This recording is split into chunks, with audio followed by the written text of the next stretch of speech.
आज जो हम कर रहे हैं that is exceptions to law of supply. ठीक है. लॉ ऑफ सप्लाई के बारे में हमने कहाँ पढ़ा था? Yes please. What is law of supply? Law of supply क्या था? जो कहता है other things remain constant. There is positive relation between price and quantity supply. मतलब प्राइस बढ़ेगा तो सप्लाई बढ़ेगा और प्राइस घटेगा तो सप्लाई भी घटेगा. ये रिलेशन था between price and quantity supply. और यहाँ पे अदर थिंग्स क्या थे guys? Come on. Gift related pen, है ना? ओके. नाउ हमारा टॉपिक क्या है? Exception. What do mean by exception? मतलब कुछ ऐसे कंडीशन होंगे जहां प्राइस और सप्लाई का पॉजिटिव रिलेशन नहीं दिख रहा है. इसका मतलब प्राइस कितनी भी बढ़ रही हो, सप्लाई बढ़ नहीं रहा है. Is that clear? इसका फर्स्ट तुम्हारी बुक में दिया हुआ एग्जांपल के फर्स्ट चीज क्या दी हुई गाइस? फर्स्ट एग्रीकल्चर है, दूसरे को और कौन सा है? आर्टिकल ऑफ सोशल डिस्टिंक्शन है. Okay. Goods of social distinction. Sir ये क्या चीज है? देखो गाइस, कुछ कुछ ऐसी चीजें हैं ना जो हमेशा लिमिटेड ही बनी जाती है और प्राइस कितनी भी हाई हो उसकी सप्लाई नहीं बढ़ सकती. फॉर एग्जाम्पल गाइस, तुम्हें पता है घड़ियों का कोई लिमिट होता है प्राइस का? तुम्हें पता है रोलेक्स की जो वॉचेस होती है ना, लैक्स में जाती है and even sometime it goes in crores. So I was very curious कि प्राइस इतनी क्यों ज़्यादा? मतलब कुछ तो लॉजिक होना चाहिए ना यार. मतलब घड़ी में ऐसा तो क्या डालता है? तो first when I got to know कि यार कुछ वो डायमंड्स ऐसा कुछ डालता है. बट देन आई कि यार अगर कोई चीज़ डायमंड की डाली हुई है और पहले 30 लाख में बिकी है तो बाद में 5 करोड़ की कैसे बिक सकती है ना? So the reason is limited supply. जितनी भी घड़ियां ये लोग बनाते हैं ना, इट इज हैंड क्राफ्टेड और बहुत लिमिटेड बनाता है. जैसे फॉर एग्जांपल कहते हैं कि रोलेक्स की कोई पर्टिकुलर ईयर, मुझे I don't remember, that is very famous. उस वक्त की जो क्राफ्टमैनशिप से जो घड़ी बनी है वो बहुत ही बेस्ट थी. अब सप्लाई तो लिमिटेड है उस साल की, अब वैसी वापस तो बनेगी नहीं क्योंकि लेबर ने बनाई हुई है उस वक्त की लेबर की. तो उसकी डिमांड इतनी ज़्यादा है, प्राइस इतनी ज़्यादा है, पर सप्लाई बढ़ सकती है क्या? क्यों नहीं बढ़ सकती? क्योंकि ऑलरेडी वो लिमिटेड है. इसी को हम बोलते हैं goods of social distinction. Clear? Second,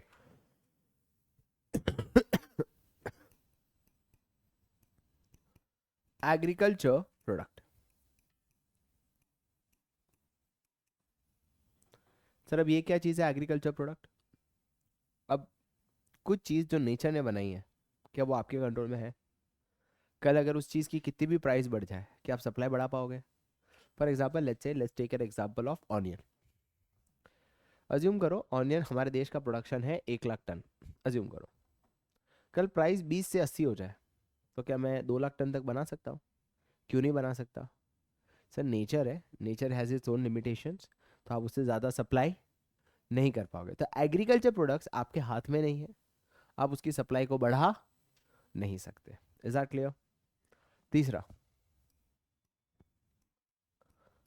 perishable item. क्या होता है पेरिशेबल आइटम? एनीवन जो जल्दी खराब हो जाती है.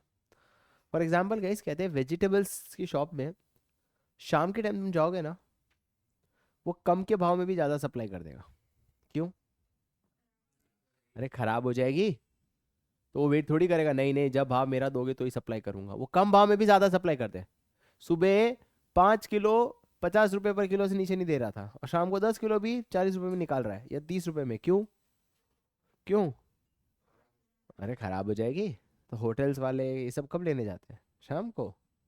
जितने भी ढाबा वाले हैं, सब शाम को लेने जाते हैं. जितना सड़ा हुआ है सारा वो लेके जाते हैं. दो फायदे, एक तो सस्ते में मिल गया, दूसरा टेस्ट इनहेंस हो गया क्योंकि जितनी चीज़ें सड़ी हुई मिलेगी उतना टेस्ट जो है वो और ज़्यादा क्या होगा इसका one enhance. Right, that is the reason. अरे सही मजाक नहीं कर रहा हूँ. तुम पानी पूरी खाने जाते हो, don't mind guys, but don't mind मतलब कि मैं भी खाता ही हूँ. तो जो आलू है वो तुम डोंट एक्सपेक्ट कि वो फ्रेश होते हैं प्लीज़. हाँ, 10 रुपए की 3 पानी पूरी एक्सपेक्ट करते हो और बोलते हो आलू अच्छी क्वालिटी का मिले. नहीं पॉसिबल है. Is that clear? So these are the 3 items. First क्या है, goods of social distinction, second is agriculture product and third is perishable item. तीनों को समझ आया. चलो मैं तुमसे जवाब नहीं पूछूंगा बट सवाल तो पूछ सकता हूँ. एंड सवाल ये है कि क्वेश्चन क्या था. इस ये आंसर है तो इसका क्वेश्चन क्या है. हाँ, very good. Exceptions of law of supply.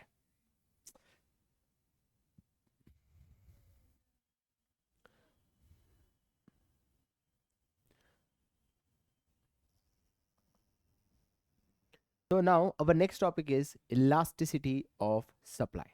क्या है हमारा अगला टॉपिक? Elasticity of supply. जैसे हमने इलास्टिसिटी ऑफ डिमांड पढ़ा था वैसे हम अब क्या पढ़ रहे हैं, इलास्टिसिटी ऑफ सप्लाई. सर क्या होता है इलास्टिसिटी ऑफ सप्लाई, एनीवन? जैसे इलास्टिसिटी ऑफ डिमांड है. Yes, it measures. सर अगली बार खड़े रहेगा.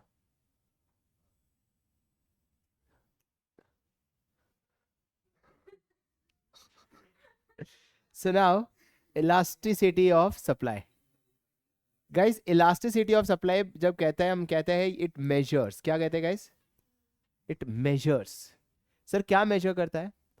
The change in quantity supply due to change in price. Sir quantity supply में कितना चेंज है उसको मेजर करने को ही हम क्या बोलते हैं guys? Come on, elasticity. Clear? Anyone? Elasticity of supply का formula, percentage change in quantity supply upon percentage change in price. That was my next question. जैसे डिमांड में हम माइनस लगाते थे, क्या यहाँ पे माइनस लगेगा? क्यों? तो वहां पे क्या था? तो बाहर माइनस क्यों लगाना पड़ा? द रीजन इज इलास्टिसिटी को हम नेगेटिव नहीं दिखा सकते बिकॉज अगर आंसर -2 और -3 हो तो ज्यादा बड़ा कौन सा है? Two, as per mathematical. पर इलास्टिसिटी के हिसाब से -3, तो आपके कंफ्यूजन बढ़ जाएंगे क्योंकि इंटरप्रिटेशंस गलत हो जाएंगे. And that is the reason हम इलास्टिसिटी को पॉजिटिव लाना चाहते थे. पर यहाँ पे क्योंकि दोनों का रिलेशन ही कैसा है तो आंसर भी क्या आएगा, इसलिए माइनस लगाने की जरूरत. Second is change in QS upon change in price into P1 upon Q1.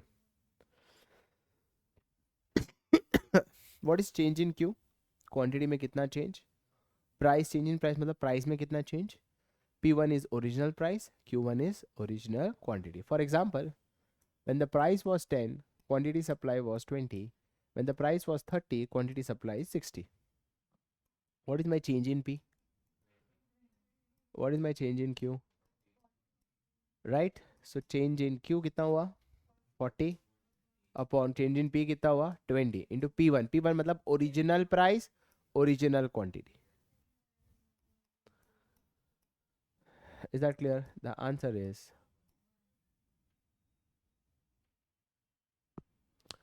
clear. Good out. पक्का समझ आया? ओके. नाउ अब हम पढ़ेंगे the graph of what, elasticity of supply. पहला ग्राफ है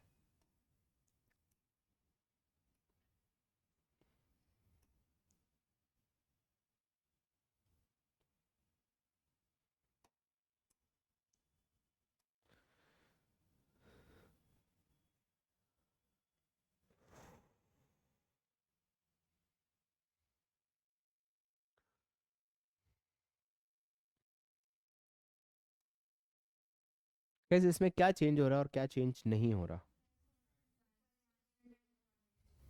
प्राइस कांस्टेंट है और क्वांटिटी में चेंज हो रहा है. जब ऐसी सिचुएशन हो जहां क्वांटिटी में चेंज हो रहा है और प्राइस क्या है तुम्हारा कांस्टेंट, उस सिचुएशन को हम कहते हैं परफेक्टली इलास्टिक. सर ये तभी पॉसिबल है जब प्रोड्यूसर को अलाउड नहीं है कि आप प्राइस को चेंज करो. Example railway tickets, right? You are not allowed to change the price irrespective quantity बढ़ रही हो या क्वांटिटी कम हो रही हो। Is that clear? इसकी इलास्टिसिटी कितनी होगी, जीरो या infinite? Anyone? The answer is नहीं। क्यों?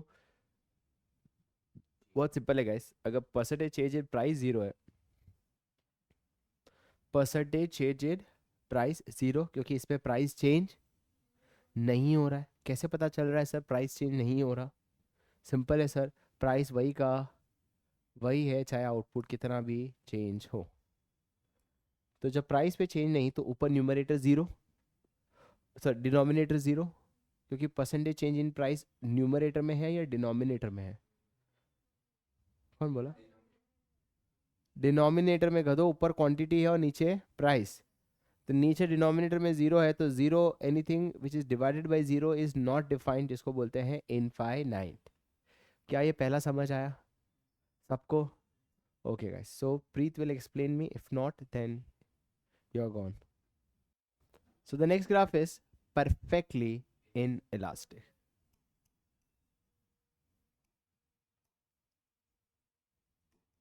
Where there will be no change in quantity supply, वो वैसे का वैसा है। Is that clear? इसकी इलास्टिसिटी कितनी होगी बताइए? जीरो, क्योंकि अब न्यूमरेटर जीरो है, न्यूमरेटर जीरो है तो आंसर हमेशा क्या आता है? जीरो। डिनोमिनेटर जीरो तो undefined. Clear? My question is, ऐसा कब हो सकता है?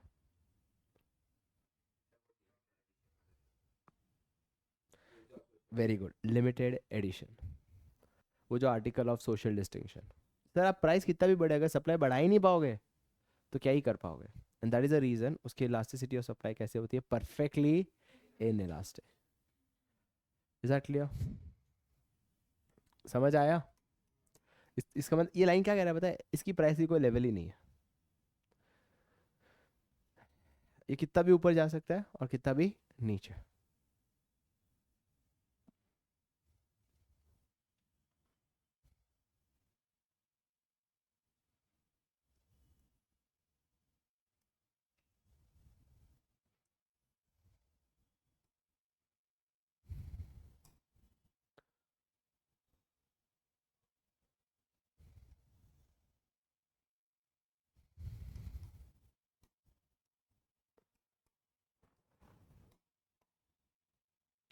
इसको बोलते हैं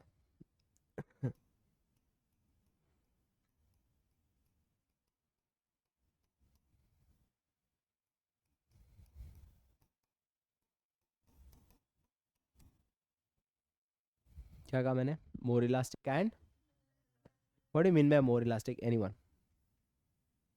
तो गाइस मैंने ये कहा कि यहाँ प्रोड्यूसर लेस सेंसिटिव है, यहाँ प्रोड्यूसर, सॉरी यहाँ पे प्रोड्यूसर जो है वो मोर सेंसिटिव है और यहाँ पे प्रोड्यूसर लेस सेंसिटिव है। क्यों? क्योंकि इसकी elasticity of supply is greater than one. Greater than one का मतलब अगर इलास्टिसिटी टू है तो टू ग्रेटर देन वन है ना, तो मतलब 1% change in price leads to 2% change, मतलब। और यहाँ पे अगर इलास्टिसिटी ऑफ सप्लाई 0.5 है, एक मतलब 1% से खाली कितना चेंज हो रहा है? वो खाली 0.5। इस तरह से कि कुछ प्राइस के नीचे तो प्रोड्यूसर अपनी सप्लाई ही करने को तैयार, पर इस नीचे तो मैं बेचूंगा नहीं, जो करना है कर। और इधर क्योंकि ग्रेटर देन वन है, इसका मतलब कुछ ऐसी प्राइस, कुछ क्वांटिटी तो वो कितने प्राइस में दे सकता है इसका मॉन? जीरो प्राइस पे। सर ऐसा कहाँ होता है? एसेंशियल आइटम्स सरकार फ्री में भी खाना पानी राशन आपको प्रोवाइड करती है। क्यों प्रोवाइड करती है? क्योंकि सर ज़रूरी है सर्वाइवल के लिए। तो मिनिमम सप्लाई तो आपको कितने में मिल जाएगा इसका मॉन? ज़ीरो। फिर जैसे जैसे प्राइस बढ़ेगी वैसे वैसे सप्लाई भी बढ़ेगा। Is that clear? समझ आया? This is greater than one and this is less than one. And the last graph is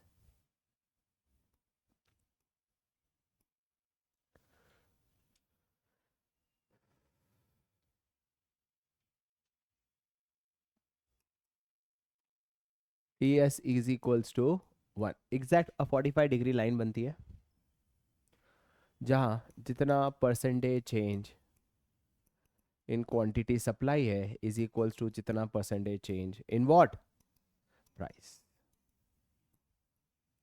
इसे हम क्या बोलते हैं guys, come on, E S is equals to 1। इसको कौन सी इलास्टिक बोलते हैं बताइए? Unitary elastic.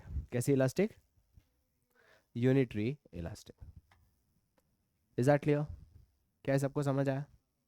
यूनिटरी नहीं समझ आया? यूनिटरी का मतलब जिसकी इलास्टिसिटी 1 है। 1 मतलब प्राइस में 2% चेंज, सप्लाई में भी कितना परसेंट चेंज? 2। प्राइस में 3% चेंज, सप्लाई में भी कितना परसेंट चेंज? 3। समझ गया? यहाँ तक कितने लोगों को क्लियर है? Right, please refer this graph, I am gonna ask question. 2 minute देता हूँ।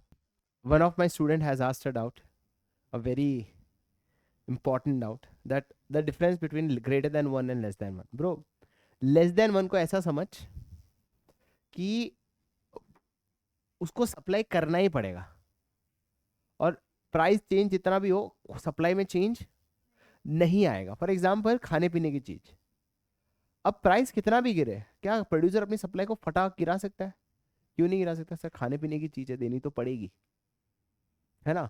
और कुछ तो इतनी कि जीरो प्राइस में भी मिलने को तैयार है, जो गरीबों को मिल रहा है।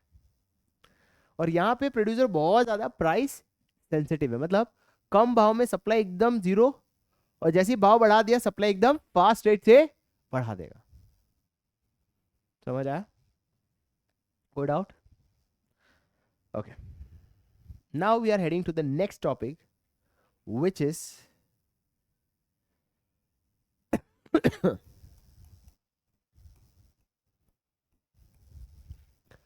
the factor affecting elasticity of supply.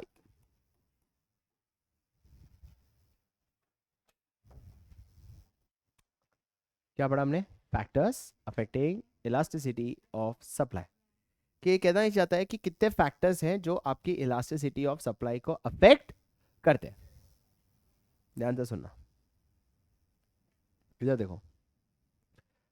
How will you define कि वो इलास्टिक है या इनइलास्टिक है?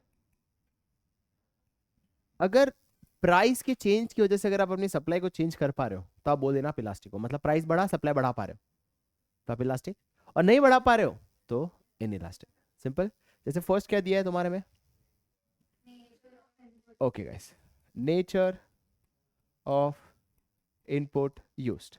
अब तुम बताओ, कोई भी प्रोडक्ट बनाने के लिए इनपुट चाहिए, है ना? रेज योर हैंड, फर्स्ट मैं क्वेश्चन पूछूंगा। अगर वो इनपुट कॉमनली अवेलेबल है मार्केट में, हर जगह वो अवेलेबल है, और ऐसा अज्यूम करो कि मार्केट में वो कॉमनली अवेलेबल नहीं है, तो अगर कॉमनली अवेलेबल है तो क्या होगा, और कॉमनली अवेलेबल नहीं है तो क्या होगा? समझ आया क्वेश्चन? Right, yes.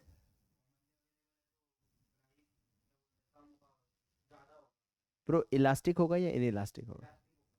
और कॉमनली अवेलेबल नहीं है तो? Why sir? बिकॉज अगर कॉमनली अवेलेबल है तो जैसी प्राइस बढ़ा रॉ मटेरियल ला दूंगा, सप्लाई को बढ़ा दूंगा, तो इसका मतलब मैं प्राइस के हिसाब से सप्लाई को बढ़ा सकता हूं। पर कोई चीज अगर कॉमनली अवेलेबल ही नहीं है, फॉर एग्जाम्पल लेट्स अज्यूम ये क्या कहते हैं, सेमीकंडक्टर चिप्स जो सिर्फ ताइवान में बनता है, तो ऑटोमेटिकली भाई वो अवेलेबल ही नहीं है, तो एक लेवल के बाद आप ज़्यादा कार प्रोड्यूस, इलेक्ट्रॉनिक गैजेट ज़्यादा प्रोड्यूस नहीं कर सकते, बिकॉज वो इनपुट मार्केट में इजीली अवेलेबल नहीं है। तो अगर इलास्टिक का कब होगा बताइए? जब, और अगर नॉट इजीली अवेलेबल हो तो in elastic. Is that clear? कोई डाउट है इस पे? सेकेंड बोलो।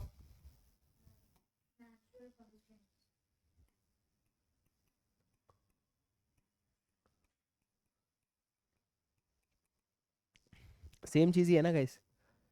नेचुरल कंस्ट्रेंट का मतलब किसी चीज को बनने में अगर बहुत साल लगे, फॉर एग्जांपल सैंडलवुड, पुष्पा, है ना, मूवी देखिए ना। अब सैंडलवुड चीज बनने में बहुत टाइम लगता है, it's very good for health, बहुत उसके बहुत सारे बेनिफिट्स है, पर बहुत टाइम लगता है। तो उसकी जो भी प्रोडक्ट्स है, क्या वो इलास्टिक होंगे या इन इलास्टिक होंगे? Inelastic, right. तो अगर नेचुरल कंस्ट्रेंट है, if yes then inelastic, natural constraint नहीं है तो इलास्टिक। क्लियर? थर्ड क्या है? Risk risk taking. चलिए सोच के बताना, what do you mean by risk taker? A person who is a risk taker, the price के हिसाब से उसका प्रोडक्शन डिसाइड होगा, and the person who is not a risk taker, वो प्राइस के हिसाब से अपनी सप्लाई को चेंज नहीं करेगा। एग्जाम्पल, सर बंदा जो रिस्क टेकर बोलता है भाई मार्जिन मिले तो ही काम करूंगा, वरना काम, प्राइस बढ़ा सप्लाई बढ़ाऊंगा, प्राइस घटा सप्लाई नहीं करूंगा, काम ही नहीं करना। क्यों काम करे अपने? कम मार्जिन में तो मैं काम ही नहीं करता। तो जैसे मार्केट में भाव कम, मैं अपनी सप्लाई गिरा दूंगा, जैसे मार्केट में भाव ज्यादा, सप्लाई भी ज्यादा। इसका मतलब he is a risk taker, and when he is risk taker, supply क्या होगा? इलास्टिक होगा। And a person who is a low risk taker बोलता है नहीं भाई हर भाव में मेरे को चले, क्यों रखना स्टॉक, कल नहीं बिका तो, why I want to take the risk, कम मार्जिन मिला तो मार्जिन कुछ तो मिला। तो if is a low risk taker, clear? Next,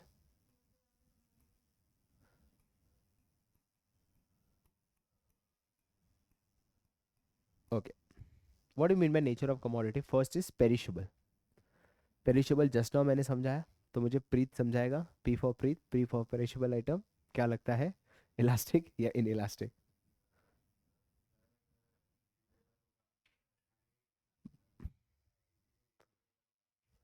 super. Sir durable है, सदियों तक चलेगा, तो ऑटोमेटिकली मुझे पता है कि अगर आज भाव कम है तो अपने नहीं, फॉर एग्जाम्पल ये फर्नीचर है, कल समझो इस फर्नीचर का भाव गिर गया, एकदम गिर गया, बोलूंगा नहीं बेचते भाई, खराब थोड़ी हो जाएगा, कम भाव हो तो क्या हो गया, खराब थोड़ी होगा, नहीं सप्लाई करेंगे। कब सप्लाई करेंगे? जब प्राइस बढ़ेगा। अपने कैसे रहेंगे बताइए? काफी ज्यादा इलास्टिक। अरे समझ आया? पेरिशेबल है सर, दूध, अगर आप नहीं सप्लाई किया कम भाव में तो खराब हो जाएगा, तो उसकी सप्लाई कैसी होगी बताइए? इन इलास्टिक या less elastic. Is that clear? Next बोलो।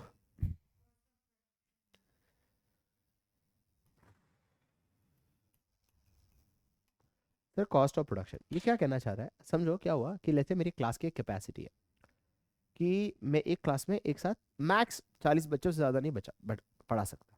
कितने? 40। नाउ अब जैसे 40 बच्चों को मैं पढ़ाऊंगा, एक और बच्चा है 41st, मतलब सर मेरे को भी ले लो।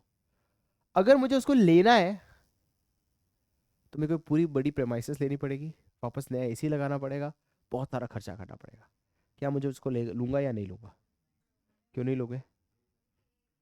एक बच्चे के लिए इतना कॉस्ट थोड़ी बढ़ाऊंगा, राइट? तो वही कहना चाह रहा है कि एक और आउटपुट के लिए अगर आपका substantial increase in cost of production हो, कैसा हो? Substantial increase in what? Cost of production, बहुत ज्यादा बढ़ जाए कॉस्ट ऑफ प्रोडक्शन, तो आप अपने सप्लाई को क्या करोगे? In elastic. क्यों करूं सप्लाई? समझ आया? चाहे वो 20,000 का 25,000 दे दे तो भी नहीं करूंगा। क्यों? खर्चे बहुत ज्यादा है और सब्सटैंशियल नहीं है, तो in elastic. Is that clear? Next, time factor. किसी चीज को बेचने के लिए अगर आपके पास बहुत टाइम है तो आप वेट करोगे कि नहीं वेट करोगे? किस चीज का वेट करोगे? प्राइस बढ़ेगा, प्राइस घटेगा तब रुकूंगा।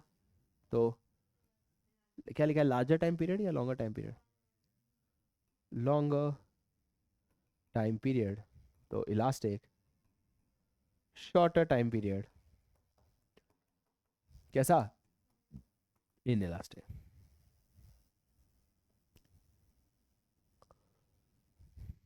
क्या ये पूरे समझ है और है? Okay, sorry my bad. Easy है गाइस।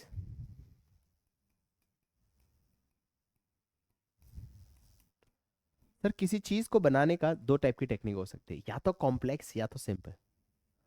तो अगर उसको चीज को बनाने की इतना कॉम्प्लेक्स टेक्निक है, तो क्या प्राइस बढ़ने से सप्लाई बढ़ा पाओगे?